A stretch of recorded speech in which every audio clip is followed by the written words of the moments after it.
wabarakatuh. Selamat siang Bu Haji. Ada beberapa yang ingin saya tanyakan kepada Bu Haji selaku pimpinan di SMP Negeri 164 Jakarta terkait dengan pengambilan keputusan berbasis nilai-nilai kebajikan. Saya ingin meminta ilmu dari Bu Haji terkait dengan hal ini agar kedepannya saya mungkin ketika dipercaya mengemban suatu amanah sama seperti Bu Haji dapat mengambil keputusan terbaik untuk lembaga dan juga orang-orang sekitar yang saya pimpin seperti itu.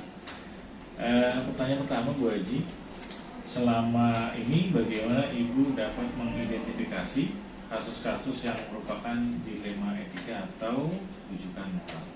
Ya, jadi untuk dapat mengidentifikasi suatu masalah, tentunya saya mengumpulkan data itu ya dari siswa itu sendiri, kemudian dari teman-teman, lalu dari guru, dari wali kelas dan guru BK, juga orang tua itu sendiri. Jadi saya mendapatkan atau mengidentifikasi bisa saya lakukan dari situ. Baik, jadi berbasis data ya Bu Haji ya. Saat itu yang paling utama. Kemudian selama ini bagaimana Ibu menjalankan pengambilan keputusan di sekolah Ibu, terutama untuk kasus-kasus di mana ada dua kepentingan yang sama-sama benar atau sama-sama mengandung nilai kebajikan? Jadi kalau keputusan mengambil keputusan dari dua masalah yang sama-sama benar, ya tentunya kita juga akan menimbang, kita timbang lagi mana yang lebih penting. Tentunya adalah perbedaan dari dua masalah tersebut meskipun itu dua-duanya benar. Jadi kita tetap mengutamakan kepentingan untuk yang lebih banyak dibanding dengan kepentingan yang lebih sedikit, dan itu dua-duanya benar. Baik, berarti kalau saya tinjau dari 3 prinsip pengambilan keputusan, berarti berpikir berbasis hasil akhir Bu Haji ya. Artinya mengutamakan kepentingan orang banyak seperti itu. Baik. Yang ketiga, langkah-langkah atau prosedur seperti apa yang biasa Ibu lakukan? Jadi langkah-langkahnya untuk mengambil keputusan berdasarkan dengan data-data yang sudah saya kumpulkan. Data tentunya ada yang benar, ada yang salah. Kita melihat data-data kumpulkan dulu yang benar, kemudian dari data-data tersebut kita analisis mana yang kira-kira menuju ke kebenaran lebih banyak. Lalu kita nanti kita ambil keputusan. Baik, Bu Haji di SMP 164 ini pasti Bu Haji pernah mengambil suatu keputusan yang itu merupakan hasil dari mufakat, ya, mufakat kerjasama dengan mungkin wakil, mungkin orang tua murid. Bisa diceritakan Bu Haji kasus yang pernah dialami seperti apa? Kasus ya, saya ambil kasus ini contohnya si Hasbi ya Pak ya. Hasbi itu sudah kelas 9, dia itu jarang masuk. Ketidakhadirannya di sekolah itu begitu saya melihat data-data dari teman sekelilingnya, kemudian dari guru dan guru BK juga wali kelas dan orang tua, ternyata sangatlah kompleks. Sehingga memang kalau anak seusia itu suruh menyelesaikan masalahnya itu sendiri juga kurang mampu, sehingga memang perlu dibantu. Ternyata dari rumah pun juga masalahnya banyak gitu. Jadi kita sebagai guru wajib membantu lah, karena sudah kelas 9 yang sebentar lagi dia lulus, agar tidak terjadi anak yang putus sekolah. Jadi keputusannya berpihak pada murid gitu Bu Haji. Kemudian kalau saya tinjau dari paradigma pengambilan keputusan berarti keadilan versus rasa kasihan gitu Iya. Bu Haji ya. Ya, selain itu Oke. juga ya tentunya lah kasihan ya, karena kan anak seusia itu seharusnya belum menyelesaikan masalah yang sekompleks itu gitu. Betul. Baik. Selanjutnya Bu Haji, hal-hal apa saja yang selama ini Ibu anggap efektif dalam mengambil keputusan pada kasus-kasus di Lima Etika? Jadi agar pengambilan keputusan efektif ya kita tadi mufakat, kita bermusyawarah, baiknya bagaimana kita kolaborasikan antara guru, wali kelas, juga BK dan orang tua. Baik. Selanjutnya Bu Haji, tantangan apa yang Ibu pernah alami dalam mengambil keputusan terkait dengan dilema etika ini? Di tantangannya yang masih berkaitan dengan masalah tadi, jadi karena masalah itu kompleks dan kelihatannya alasan-alasan dia tidak masuk itu selalu ada saja. Jadi kemarin tidak masuknya karena tidak ada yang mengantar, kemudian ada juga tidak ada kendaraannya, kemudian alasan lagi yang sakit dan sebagainya, sehingga alasan-alasan satu dengan yang lain itu merupakan tantangan, sehingga setiap dia alasan kita harus menyiapkan harus bagaimana ini supaya anak itu tetap masuk. Nah, seperti tidak ada kendaraan untuk mengantar, sehingga kita cari jalan keluar, naik busway, tinggal turun di depan sekolah. Karena seorang anak KJP, sehingga dia ada kartu KJP bisa digunakan untuk naik busway dengan gratis. Berarti permasalahan Maulana Hasbi ini seputar masalah ekonomi keluarga Bu Haji ya, yang utama itu, sehingga membuat motivasi sekolahnya mungkin tidak seperti anak-anak yang lain gitu Bu Iya, Haji. betul. Baik. Selanjutnya, apakah Bu Haja memiliki sebuah jadwal tertentu untuk mengatasi setiap kasus dilema etika, ataukah secara spontanitas harus diselesaikan hari itu juga? Iya, karena si Hasbi ini masalahnya sudah kompleks ya, dan ada saja tadi tantangan-tantangannya, makanya harus terpantau Pak. Jadi dipantau apakah nilai masuk, kemudian berikutnya dan seterusnya, sehingga ya karena sudah ada masalah yang seperti itu sehingga terjaga. Jadwal Bu Haji ya. Jadi terpantau, memantau. Baik. Berikutnya, apakah ada seseorang atau faktor apa yang selalu dapat mempermudah bagi Bu Haji sebagai pimpinan untuk menyelesaikan kasus-kasus seperti ini? Kalau untuk menyelesaikan kasus-kasus seperti ini banyak Pak, tidak hanya seseorang. Karena saya tidak bisa bekerja sendiri. Jadi saya berkolaborasi dengan guru, dengan wali kelas, dengan guru BK, bahkan dengan orang tua. Sehingga karena anak yang seperti ini harus dipantau apakah ini masuk, beralih komunikasi dengan orang tua, komunikasi dengan guru BK dan sebagainya. Mungkin bisa saja dengan teman-temannya juga. Jadi selalu berkolaborasi dan bersinergi Bu Haji ya, dengan berbagai pihak, termasuk orang tua yang murid. Baik. Terakhir Bu Haji, dari semua hal yang telah disampaikan oleh Ibu, adakah pelajaran berharga bagi Ibu yang dapat dipetik nih dari segala macam bentuk penyelesaian semacam ini? Ya.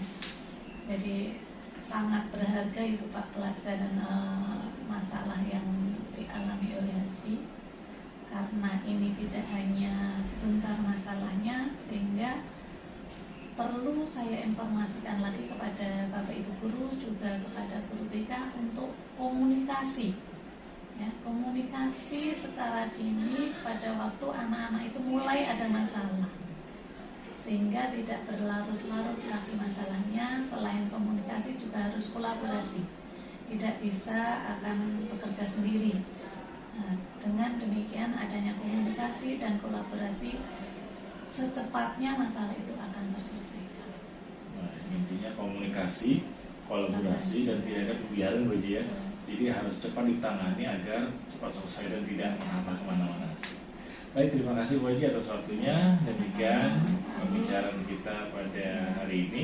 Semoga saya dapat memetik hikmah dari yang Bu Haji sampaikan untuk kedepannya dapat mengambil keputusan yang berbasis nilai-nilai kebajikan. Oke, bagus. Mudah-mudahan sukses untuk kedepannya dalam berpenggerak ini. Amin. Terima kasih Bu Haji. Saya Agus Yudono, CGP Angkatan 7 dan Kepala SMN Negeri 164 Jakarta, Ibu Haja Hamidatri Sulistiardi.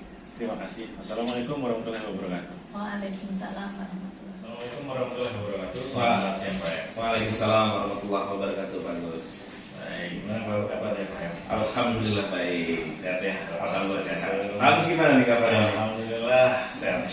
Udah lama nih saya tidak bertemu dengan Pak Agus nih. Rindu dengan Berarti sekitar 7 hampir 6 sampai 7 tahun ya kita nggak bertemu ya. hampir. Masya Allah, hampir satu minggu lah.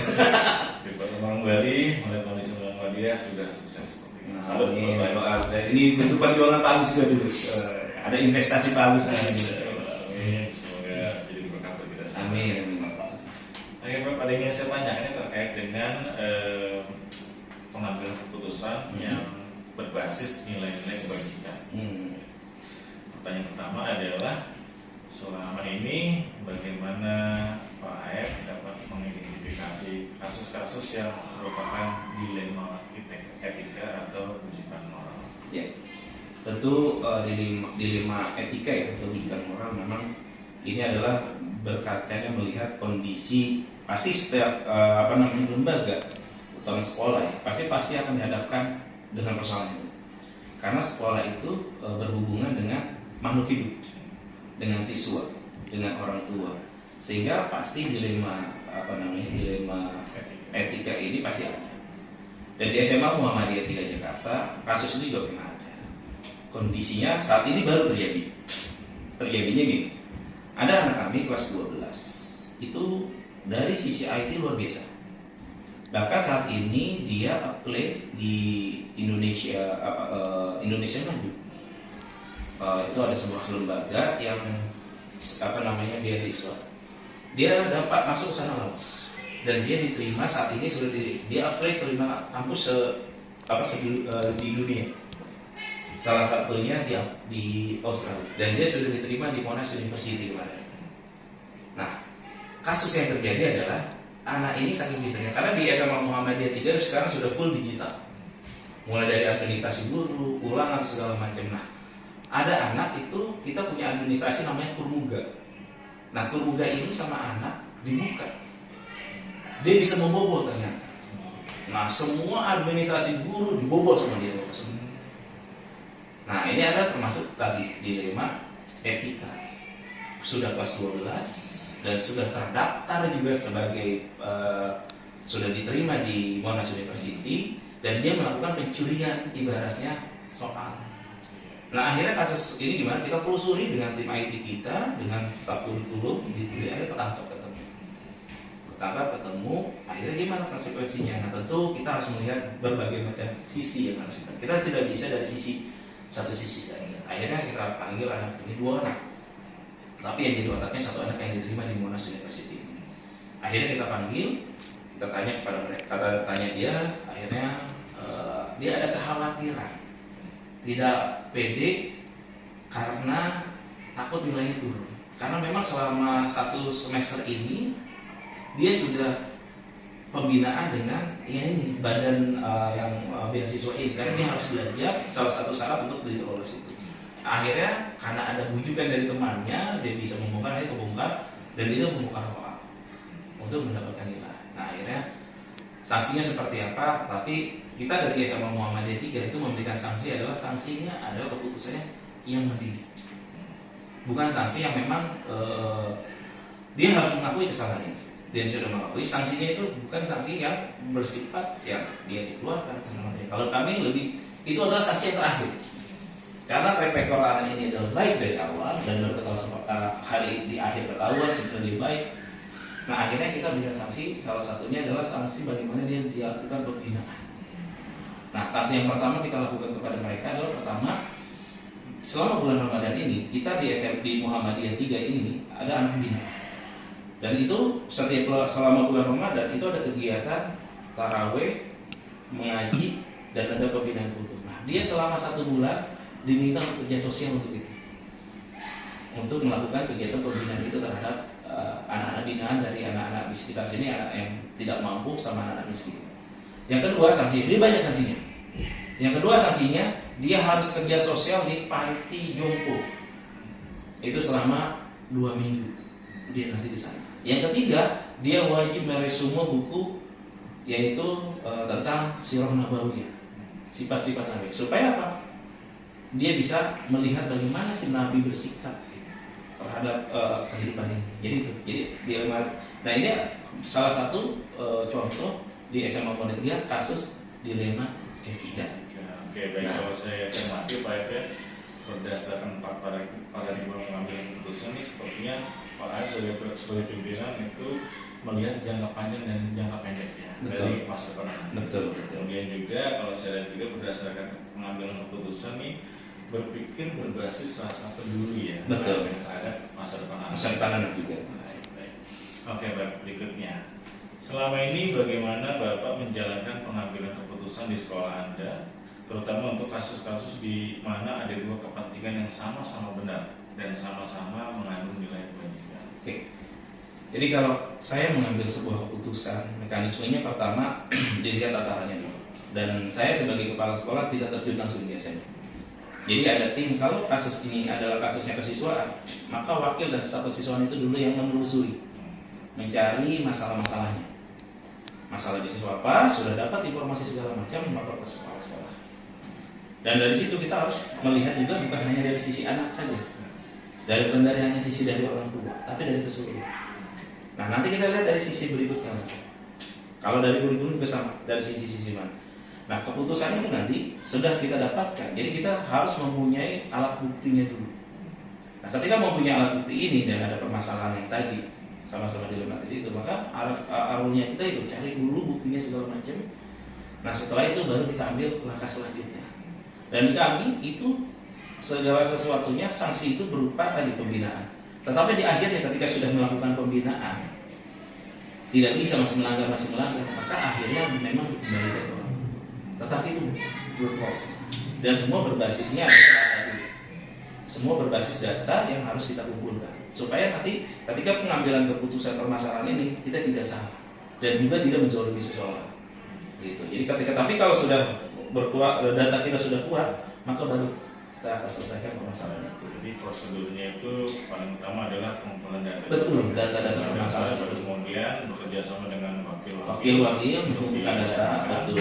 Baru mengambil keputusan. Nah, keputusan itu nanti orang tua diundang ke sekolah, disampaikan permasalahan.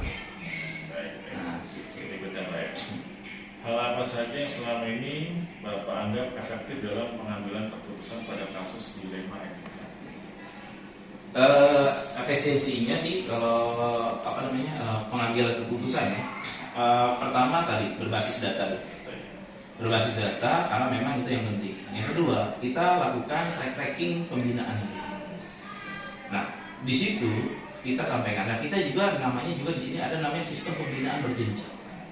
Nah, dengan adanya sistem pembinaan berjenjang, maka kita akan mengurangi dampak tadi adanya kasus dilema etik ini. Karena apa? Sudah diketahui dari awal. Jadi dari permasalahan mulai dari guru bidang studi, dia harus bertanggung jawab juga.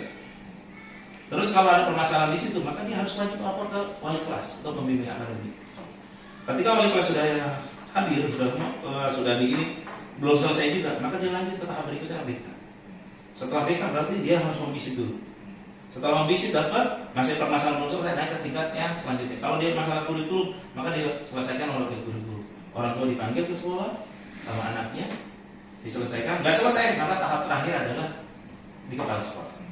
Nah, ketika ada masalah ini terus sudah tingkatan sampai kepala sekolah dan itu sudah nanti keputusan yang memang sudah final, orang tua itu akhirnya menerima. Karena apa? Dia sudah dari awal sudah dididik. Jadi permasalahan etika di rumah ini memang harus terstruktur kita selesaikannya.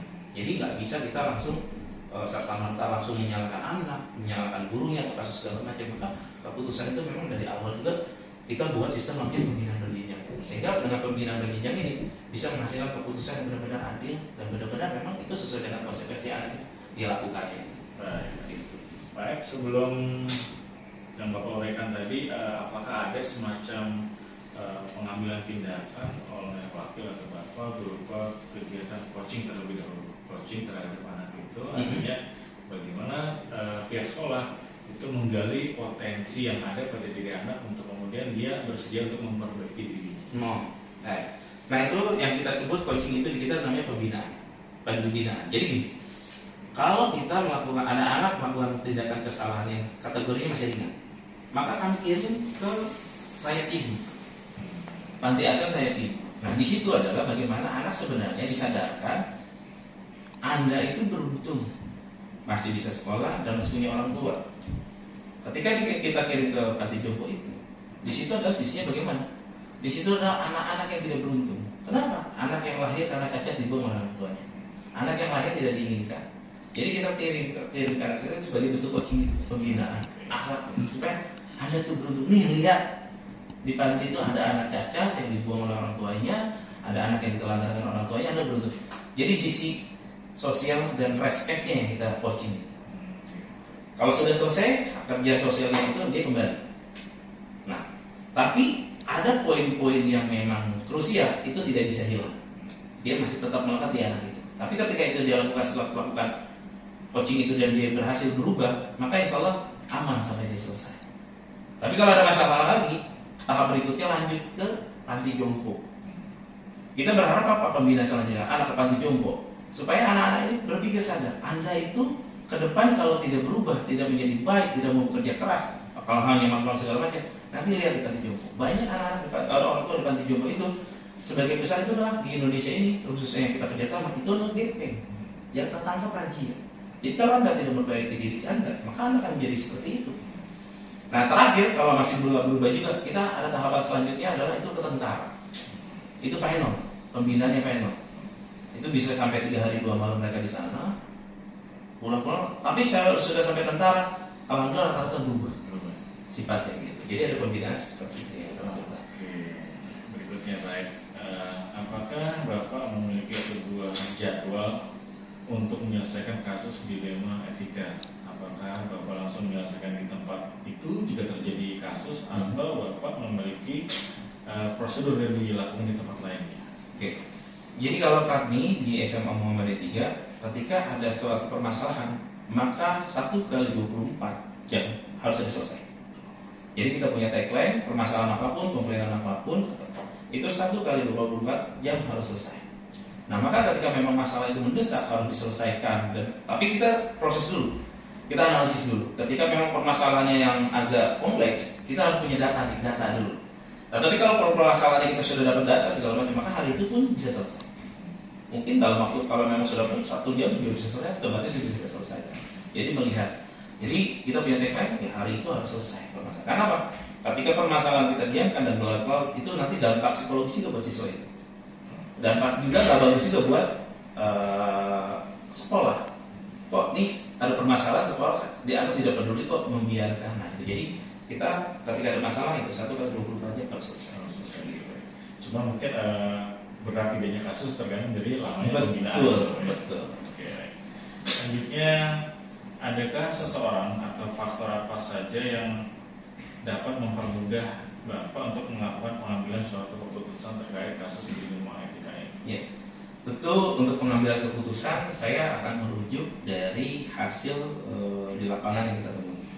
Nah hasilnya itu biasanya yang menggali permasalahan itu, masalah-masalah itu adalah BK dan kesiswaan, atau kalau sisi ranah kurikulum, BK dan kurikulum. Nah dari data itulah, dari orang-orang inilah sehingga saya bisa mengambil keputusan dengan tepat, dengan cermat, sehingga tuh tidak merugikan anak juga dan disesuaikan bagaimana dengan konteks permasalahan. Kalau memang masalah yang berat, tentu ada tindakan yang lebih tinggi yang perlu kita kenakan ke anak itu. Ya sampai kalau memang sudah berat sekali, tapi biasanya kita tidak langsung mengeluarkan anak ya secara itu. Kita bina dulu. Kalau memang sudah tidak bisa, Karena sekolah punya aturan dan punya keterbatasan dalam peraturan. Ada poin-poin tertentu, sehingga kalau memang sudah tidak bisa dibina, mungkin di sekolah lain bisa. Gitu. Jadi orang-orang itu ya di sisi di bawah saya adalah BK, kesiswaan, dan kurikulum. Itulah orang-orang yang membuat putusan ini jadi efektif. Seperti itu. Baik, terkait dengan pengambilan keputusan tadi, ini pasti kan ada orang-orang yang membantu juga ya, turut memberikan pemikiran juga. Betul. Nah, ini Pak lebih berpihak kepada murid atau kepada lembaga yang keputusan yang dihasilkan? Ya, tentu kita melihat beberapa sisi sih. Kalau memang sisi tadi, contoh kasus yang tadi yang anak-anak kita yang di mana di kelas 12 ini, pasti kita pikirkan juga adalah sisi siswanya juga. Kalau kita hancurkan misalkan kita keluarkan, maka sudah diyakinkan satu sisi pasti anak ini akan mungkin kategori yang paling beratnya depresi, karena dia sudah diterima di luar negeri. Tetapi kita juga harus berpikir lembaga kita. Kalau kita tidak lakukan, maka izah atau mata izah sekolah itu di hadapan sekolah, di hadapan siswa jelek. Jadi dua-dua ini harus kita tempatkan porsinya sesuai dengan konteksnya yang ada. Harus disesuaikan. Jadi anak juga memang mendapatkan pembinaan, sekolah pun namanya tidak tercemar. Dan memang mengambil keputusan itu benar-benar harus punya data yang lengkap, dan kita juga harus punya pemikiran yang bijak. Sehingga kita berpikir selama ini keputusannya alhamdulillah baik-baik saja, tidak merugikan anak juga, tidak merugikan sekolah juga. Karena kita memang harus memposisikan di mana itu. Tadi itu. Tapi kecuali memang kondisinya sudah parah, mau nggak mau, kalau dia ada tetap di sini, itu bisa merugikan sekolah. Khawatirnya nanti ditiru oleh adik kelasnya, oh nggak diapa-apain itu, melakukan tindakan ini. Maka kita lakukan misalnya seperti itu, dan ya kita nanti bantu juga sih prosesnya. Ketika dia mau pindah ke sekolah lain, kita bantu. Seperti itu. Baik. Jadi berpihak pada murid diutamakan ya Pak. Iya. Itu kalau tidak mau dibina, Baru dinasihati lagi, baru kembalikan baru gimana orang tua. Oke, terakhir Pak ya, dari semua yang telah Bapak sampaikan, pembelajaran apa yang dapat dipetik nih dari pengalaman Pak sebagai kepala sekolah terhadap kasus-kasus di ilmu etika seperti ini? Ya, tentu pengalaman ini menjadi pengalaman yang penting ya buat saya. Terutama dalam bagaimana kita menyelesaikan permasalahan-permasalahan anak yang saat ini. Dan itu menjadi referensi saya ke depan bagaimana juga bisa nanti mendidik anak saya di rumah. Nah, pengalaman saya menjadi kepala sekolah itu luar biasa. Menangani anak kasus dilema etik itu beragam. Dan tentu bagaimana kita menyelesaikannya ini tentu dengan sesuai dengan kapasitas-kapasitas yang ada permasalahan. Sehingga yang bisa saya ambil ya, saya berpikir bisa lebih bijak, arif dan bijaksana, dan berpikir juga bagaimana harus bisa ini juga bisa kedepannya tidak membuat masalah dan menghasilkan keputusan. Itu sih yang saya rasakan. Baik, terima kasih Pak atas waktunya, luar biasa nih, jadi pembelajaran mahal buat saya. Sama-sama Semoga bisa menyusul Pak nih. Amin amin ya rabbal Berharap alamin. kita di suatu instansi. Amin amin. Terima kasih Pak. Sama-sama, sukses selalu Pak.